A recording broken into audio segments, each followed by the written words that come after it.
Latvijas valstī 18. novembrī 107 gadi. Un 107 izcils personības, 107 izcili Latvijas cilvēki. Mums atbild uz jautājumu, kas tev ir Latvija, no savas skatu prizmas, no savas amata, no savām zināšanām. Šoreiz uz šo jautājumu atbild Rīgas ostas pārvaldnieks, Eiropas ostu asociācijas vadītājs Ants Zeltiņš. Ants, ko tev nozīmē Latvija? Brauciet Latviju jūriņā, krājiet zelta pūriņā. Man ir sagadījies tā, ka laikam visu savu apzinīgo mūžu man kaut kādā mērā neplānot, bet tas tomēr ir saistījies ar jūru, jūrniecību, ostām un kuģiem. Un arī izglītība man ir jūrniecība. Tad mums ir 10 lielākas un mazākas ostas. Un mums ir vairāki, jau daudz gadsimti, kur latvieši ir jūrā braucēji. Un es teiktu tā, ka Latvijas ostas ir devušas latviešiem iespēju parādīt sev pasaulē. Tas ir bijis vienmēr visdažādākajos laikos mūsu iespēja kaut kur nokļūt un arī sev parādīt.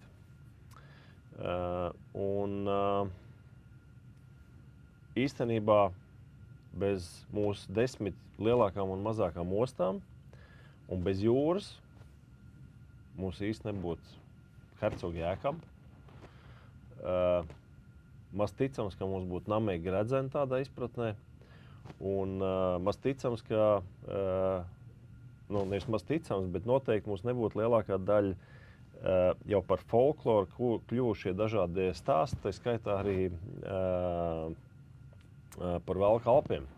Jo lielākā daļa tomēr arī no mūsu vēstures tā vai savādāk ir saistīts ar mūsu geogrāfisko lokāciju un atrašanos pie Baltijas jūras. Un ostas ir tie,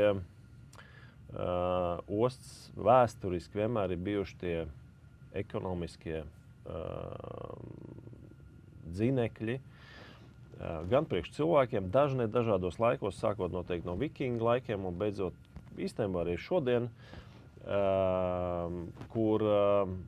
kas it kā nemanām, bet ir devuši to iespēju latviešiem tirgoties, latviešiem satikties, latviešiem aizbraukt, latviešiem sev kaut kur pierādīt. Un otrs puses atkal iegūt kaut kādas jaunas zināšanas, jaunas lietas, kas savukārt mums ir ļaujuši šeit uz vietas Latvijā darīt kaut ko labāk nekā citur. Tad ar to mēs esam kaut kā kļuvuši konkurētspējīgi un spējuši arī šo īstenībā kompakto tautu šiem te nevienkāršajiem gadsimtiem iznest cauri, jo arī, kā bieži tiek pieminēts, ir daudz lielāks tauts, kuram nav ne savas valsts, ne varbūt arī izteikts zemes robežas. Mums tas ir.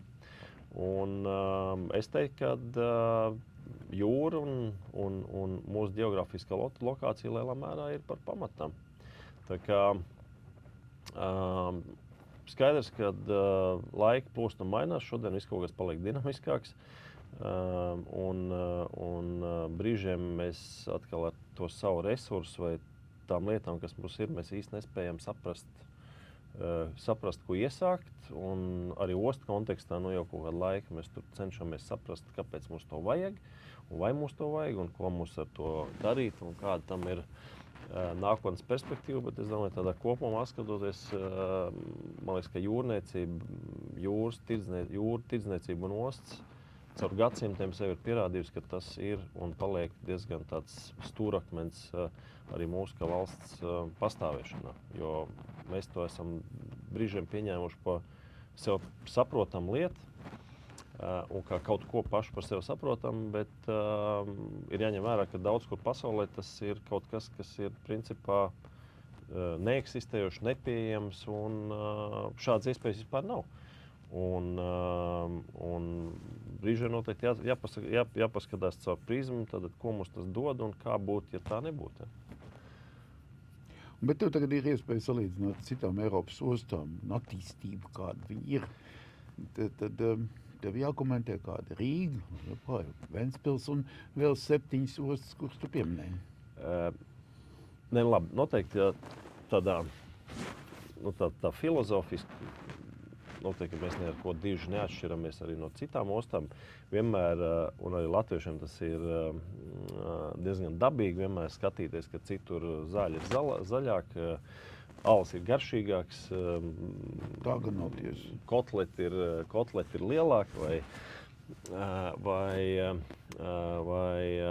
puķis smaržo labāk. Bet es teiktu, ka tādā vispār ostu nozarē noteikti, ka nav nekā mums tāda kardināli atšķirīga. Mums drīzāk jautājums ir tādā ilgtermiņā, ka mēs spējam nevis kašķēties par to, ko ar to iesākt, bet drīzāk strādāt pie tā, lai tas, kas mums ir, kļūtu vēl labāks. Un mēs nevar teikt nekad, tas ir tāds izplūdes jēdziens, bet maz ticams, ka mēs būsim vai kļūsim par Rotterdamu. Ja? Jo vismaz šobrīdējos pasaules apstākļos tam nav īsti nekāda pamata. Ja? Bet no otras puses neviens jau nav teicis, ka mums pat tāda ir, mums jākļūst par Rotterdamu vai par Hamburgu vai Valenciju. Tas izmērs, manuprāt, ostai ir tāds varbūt mazāk nosacīts. Drīzāk jautājums ir, kādā veidā mēs šo geogrāfisku strateģisko resursu varam izmantot pēc iespējas labāk gan savai ekonomikai, gan ekonomiskai attīstībai, gan arī cilvēkiem, kas šeit riņķi apkārt dzīvo. Un arī tas mans vēsturiskais, ne vēsturiskais teiciens, bet es to ik pa laikam pieminu, ka mēs te runājam par kravas kritumiem un ģeopolitiku. Un, protams, neizbēgam visu šīs lietas ir ostu nozara Latvija, īpaši Latvijā, bet ne tikai arī Baltijas jūrā skatoties kopumā ir ietekmējis. Neviens jau nav teicis, ka mums ir jāpārkrauj Rīgā, piemēram, 40 miljonu tonu vai 20 vai 15 vai 100. Tas ir tikai skaitlis. Tad drīzāk svarīgi ir saprast, tad, ko mēs no tā iegūstam, kā mēs sev attīstam un kādā formātā mēs kļūstam, labāk, attīstītāk un kā tautā spējam celt savu labklājību un attīstīties. Ja. Tas, manuprāt, ir svarīgāk nekā kaut kāds tonu apjoms, caur ko mēs definējam, ok, mums ir tagad viss ir nokrits, tad līdz ar to viss ir slikti un mums liekas, ka tas nekam neder. Ja.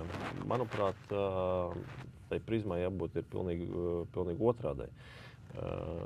Tas, kas mums ir labi, jautājums ir, kā mēs to varam darīt labāk.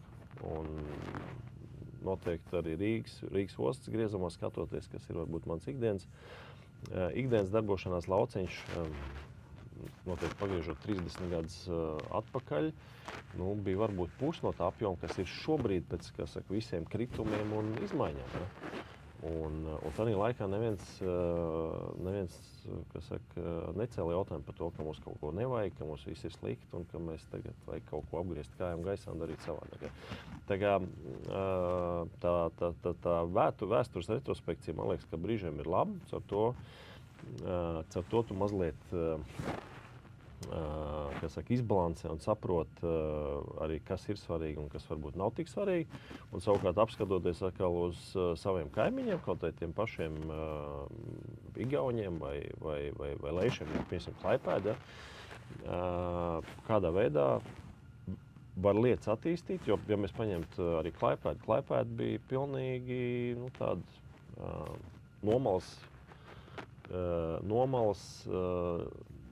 samērā nenozīmīga osta. Tad pieejot, izmantojot savas iespējas, izmantojot dažādos laikos dažādas iespējas, tad leiši ir spējuši šo, un viņiem nav nekādu šaubu par to, ka viņiem tas ir absolūti svarīgi. Un atkal mums, latviešiem, to osta ir, jāsaka, 10 reizes vairāk nekā leišiem, un mēs tur iekšēji joprojām mēģinām saprast, kāpēc mums to vajag un ko ar to darīt. Leišiem tādas problēmas nav. Viņiem ir viena osta, un noteikti katram lietotājam ir skaidrs, ka tas ir absolūti svarīgi. Labi. Tavs vēlējums Latvijas valstīm? Lai mēs nepagurtu censties. brauciet jūriņā. Paldies tev!